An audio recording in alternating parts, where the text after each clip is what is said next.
కాసేపట్లో ఏపీ తెలంగాణ ముఖ్యమంత్రుల సమావేశం కానున్నారు. హైదరాబాద్లోని ప్రజాభవన్లో తెలుగు రాష్ట్రాల సీఎంలు చంద్రబాబు, రేవంత్ రెడ్డి భేటీ అవుతారు. ఏపీ సీఎం చంద్రబాబుతో పాటు మంత్రులు అనగాని సత్యప్రసాద్, బీసీ జనార్దన్ రెడ్డి, కందుల దుర్గేష్ ఈ సమావేశంలో పాల్గొంటారు. తెలంగాణ నుంచి సీఎం రేవంత్ రెడ్డితో పాటు ఉప ముఖ్యమంత్రి మల్లు భట్టి విక్రమార్క, పలువురు మంత్రులు సమావేశానికి హాజరవుతారు. ఇరు రాష్ట్రాల సీఎస్లు, ఆర్థిక శాఖతో పాటు ఆయా శాఖల ఉన్నతాధికారులు కూడా ఈ సమావేశంలో పాల్గొంటారు. తెలుగు రాష్ట్రాలకు సంబంధించి ఇన్నాళ్లు అపరిష్కృతంగా ఉన్న సమస్యలపైన ఇరువురు సీఎంలు చర్చించనున్నారు. ముఖ్యమంత్రులుగా బాధ్యతలు స్వీకరించిన తర్వాత చంద్రబాబు, రేవంత్ రెడ్డి తొలిసారి సమావేశమవుతున్నారు. ఈ భేటీలో షెడ్యూల్ 9, షెడ్యూల్ 10లో ఉన్న సంస్థల విభజనపై ప్రధానంగా చర్చ జరగనున్నట్లు తెలుస్తోంది. అలాగే విద్యుత్ సంస్థలకు చెల్లించాల్సిన బకాయిలపైన చర్చ జరగనుంది. ఏపీ పునర్విభజన చట్టంలోని షెడ్యూల్ 9, 10లో పేర్కొన్న కార్పొరేషన్లు, సంస్థలు, ఆస్తులు, అప్పులపైన భిన్న వాదనలు ఉన్నాయి. వీటన్నింటిలో వాటాలు కావాల్సిందే అని ఏపీ సర్కార్ అంటుంటే అందుకు తెలంగాణ సర్కార్ ససేమిరా అంటోంది. ఇక పోలవరం ముంపు మండలాల పరిధిలోని 5 గ్రామాల అంశం కూడా రెండు రాష్ట్రాల మధ్య మరో ప్రధానమైన అంశంగా ఉంది.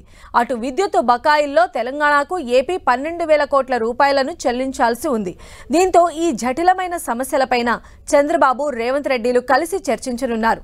వీటితో రెండు రాష్ట్రాలకు సంబంధించిన పలు అంశాలపైన ఇద్దరు ముఖ్యమంత్రులు సమాలోచనలు చేయనున్నారు. రెండు రాష్ట్రాల మధ్య కరెంటు బకాయిల పంచాయతీ కూడా 10 ఏళ్లైనా కొలిక్కి రాలేదు. 2014 జూన్ 2 నుంచి 2017 జూన్ 10వ తేదీ వరకు ఏపీ జెన్కో నుంచి తెలంగాణ 3,441 కోట్ల విద్యుత్తును వాడుకోగా వీటికి లేట్ పేమెంట్ సర్ఛార్జీలు కలుపుకొని 6,756 కోట్లు కట్టాలని ఏపీ అడుగుతోంది. అయితే ఏపీ నుంచి తెలంగాణ డిస్కంలకు 17,828 కోట్లు తమకు రావాల్సి ఉంది. దీంతో ఈ బకాయిలు పోను మిగతా 12,940 కోట్లు ఇవ్వాలని తెలంగాణ చెప్తోంది. దీంతో ఈ సమస్య పరిష్కారానికి నోచుకోలేదు. ఇలా ఒక్కో శాఖలో ఒక్కో పీఠముడితో విభజన సమస్యల పరిష్కారం మాత్రం ముందుకు సాగడం లేదు. దీంతో ఇవాల్టి సీఎంల సమావేశంలో ఈ సమస్యలకు పరిష్కారం చూపుతారో లేదో వేచి చూడాలి.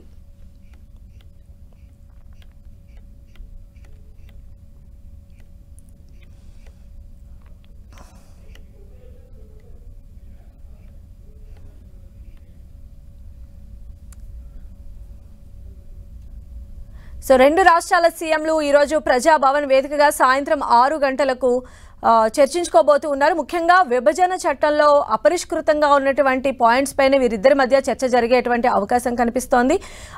ఈ రోజు మరి ఆ సమస్యలన్నీ కూడా ఒక కొలిక్కి రావడానికి ముందడుగుగా భావిస్తూ ఉన్నారు. రెండు రాష్ట్రాల మధ్య ఏదైతే 10 ఇయర్స్గా పెండింగ్లో ఉన్నటువంటి ప్రాబ్లమ్స్ అన్నీ కూడా సార్ట్అవుట్ చేయడం కోసం రెండు తెలుగు రాష్ట్రాల సీఎంలు కూడా ఈరోజు కూర్చొని మాట్లాడడం అనేది ఒక శుభ పరిణామంగా రెండు తెలుగు రాష్ట్రాల ప్రజలు కూడా భావిస్తూ ఉన్నారు.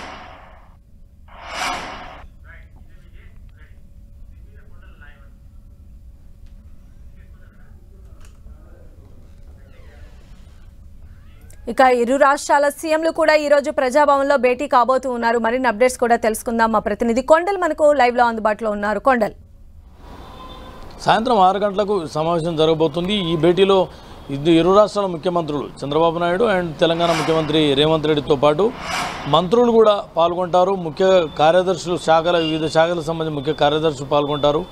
ఇది ఒక కొత్త ప్రభుత్వాలు ఏర్పడిన తర్వాత తొలి ముఖ్యమంత్రుల సమావేశం అని చెప్పుకోవచ్చు. అది కూడా 10 ఏళ్ల తర్వాత పెండింగ్ ఇష్యూస్ను పరిష్కరించుకునే దిశగా ఈ సమావేశం ఏర్పాటు కావడం అన్నది ఇక్కడ విశేషంగా చెప్పుకోవాలి. ఎందుకంటే రెండు రాష్ట్ర ప్రభుత్వాలు కూడా భావిస్తున్నాయి 10 ఏళ్ళు గడిచిపోయింది, పెండింగ్ ఇష్యూస్ కానీ ఇంకా మిగిలి ఉన్న పరిస్థితుల్లో వీటన్నింటినీ సాల్వ్ చేసుకొని ముందుకెళ్లాల్సిన పరిస్థితి రెండు ప్రభుత్వాలపైన ఉంది. కాబట్టి ఈ రెండు ప్రభుత్వాలు కొంత ఇనిషియేటివ్గానే ముందుకెళ్తున్న పరిస్థితి ఉంది. ఈ సమస్యలను కలిసి కూర్చొని మాట్లాడుకొని పరిష్కరించుకుందామని చెప్పి ఈ ముఖ్యమంత్రుల సమావేశానికి ప్రధానంగా అదే టార్గెట్తో ముందుకెళ్తున్నారు. ముఖ్యంగా షెడ్యూల్ 9, 10లో ఉన్న రెండు ఏదైతే ఆస్తులు, అప్పులకు సంబంధించి విభజన అన్నది ఇప్పటివరకు జరగలేదు. ఇంకా 30కి పైగా షెడ్యూల్ 10లో 30 అంశాలు ఉన్నవి, షెడ్యూల్ 9లో 23 అంశాలు ఉన్నాయి. వీటన్నింటిపైన చర్చ జరగాలి.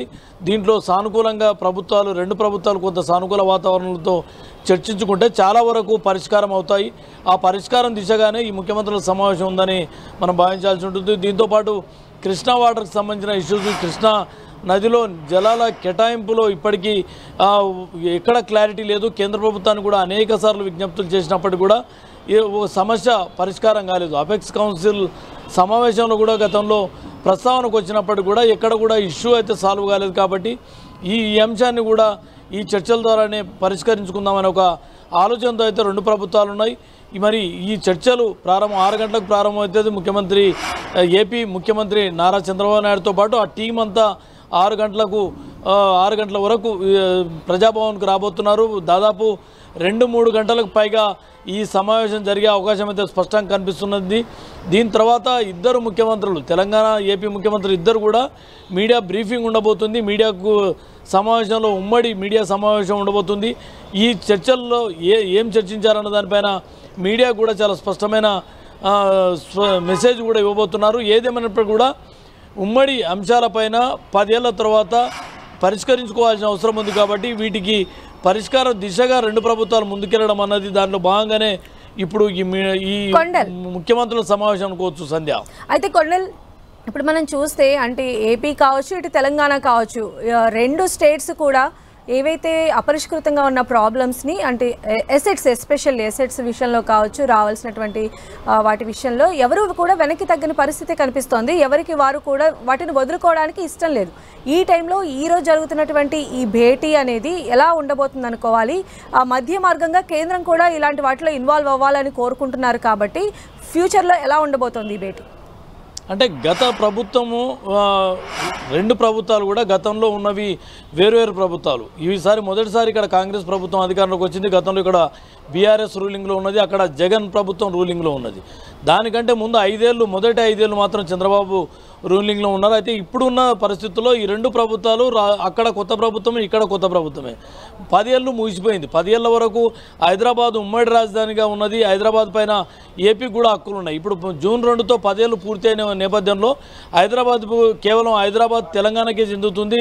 హైదరాబాద్లో ఉన్న ఆస్తులు కూడా తెలంగాణకే చెందుతాయి. అయితే దీని విషయంలో క్లారిటీ రావాల్సి ఉంటుంది. ఎందుకంటే 10 ఏళ్ళు పూర్తయినవి. ఈ సంప్రదింపుల ద్వారా చర్చలు ఒక క్లారిటీ స్పష్టంగా రావాల్సి ఉంటుంది. ఎందుకంటే ఉమ్మడి రాజధానిగా ఉన్న సమయంలో చాలా బిల్డింగ్స్ను ఇక్కడ భవంతులను ఏపీకి ఇవ్వడం జరిగింది. పరిపాలనకు సౌలభ్యం కోసం వారికి కేటాయించడం జరిగింది. ఇప్పుడు ఆ భవనాలన్నీ కూడా తెలంగాణకు రావాల్సి ఉంటుంది. తెలంగాణ హ్యాండ్ ఓవర్ చేసుకోవాల్సిన పరిస్థితి ఉంటుంది. దాంతోపాటు ఇంకా ఉమ్మడి రాజధానిగా ఉన్న రైట్స్ అన్నీ కూడా ఇప్పుడు ఏపీకి పోయి లేకుండా ఉంటాయి. కాబట్టి ఖచ్చితంగా తెలంగాణ హైదరాబాద్లో ఉన్న ఆస్తులకు సంబంధించి విభజన జరగాలని చెప్పి కొన్ని వాటాలు మాకు కూడా ఏపీకి ఇవ్వాలన్నది ఏపీ వాదనగా ఉంది. ముఖ్యంగా ఏదైతే స్టేట్ ఆఫీసెస్గా కేంద్ర కార్యాలయాలుగా ఉన్నావో హెడ్ క్వార్టర్స్ అంశంలో ఈ భిన్నాభిప్రాయం ఉంది. దీనికి సంబంధించి కలిసి కూర్చొని మాట్లాడుకుంటే తప్ప దీనికి పరిష్కారం రాదు. ఎందుకంటే విభజన బిల్లులో హెడ్ క్వార్టర్స్ సంబంధించి కేవలం హెడ్ క్వార్టర్ అంటే కేంద్ర కార్యాలయం వరకే పరిమితం కావాలని చెప్పిన పరిస్థితి ఉంది. అయితే గత ప్రభుత్వాలు చర్చలు జరిగిన సమయంలో హెడ్ క్వార్టర్స్ అంటే హెడ్ క్వార్టర్స్కున్న ఆస్తులు కూడా వాటా ఇవ్వాలని చెప్పి ఏపీ వాదించిన పరిస్థితి ఉంది. కాబట్టి ఇక్కడ కొంత జటిలంగా మారి పీఠముడిగా పడిన పరిస్థితి ఉంది. ఆ సమస్యల పరిష్కారానికే ఇప్పుడు ముఖ్యమంత్రుల స్థాయిలో చర్చలు జరుగుతున్నాయి. కాబట్టి కొంతవరకు వీటన్నిటి పట్ల కొంత సానుకూల వైఖరితో చర్చలు జరిగే అవకాశం అయితే కనిపిస్తుంది. అది జరగాలని చెప్పి రెండు ప్రభుత్వాలు కోరుకుంటున్న నేపథ్యంలో ఈ చర్చలు ఎలా ఫలప్రదం అవుతాయా లేదన్నది చూడాల్సి ఉంటుంది సంధ్య. అయితే కొండలు ఇక్కడ ఒక చిన్న విషయం అంటే 10 years అయిపోయింది అని కూడా మనకు తెలుస్తోంది. ఇప్పుడు అఫీషియల్గా తెలంగాణకు హైదరాబాద్ అనేది క్యాపిటల్ కూడా అయిపోయిన పరిస్థితి. అయితే ఈ 10 years లోపల ఈ స్కెడ్యూల్కి సంబంధించి విభజన చట్టంలో ఉన్నటువంటి పరిష్కారాలన్నీ కూడా అవ్వాల్సింది. బట్ ఇప్పుడు వాటికి సంబంధించి పరిష్కారం ఎంతవరకు అయ్యే అవకాశాలు ఉండొచ్చు?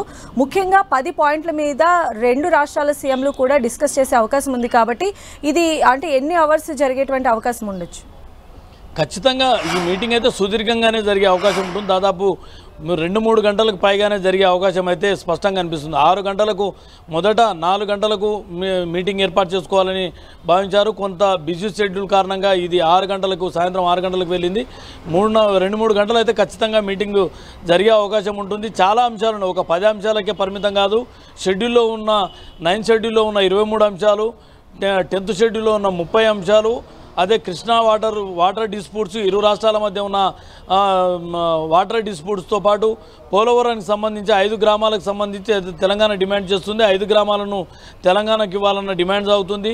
మరోవైపు విద్యుత్ బకాయిలకు సంబంధించి ప్రధాన అంశంగా ఉంది. ఎందుకంటే ఇరు రాష్ట్రాల మధ్య 24,000 కోట్లు ఏపీ నుంచి రావాల్సిందని తెలంగాణ అంటుంది.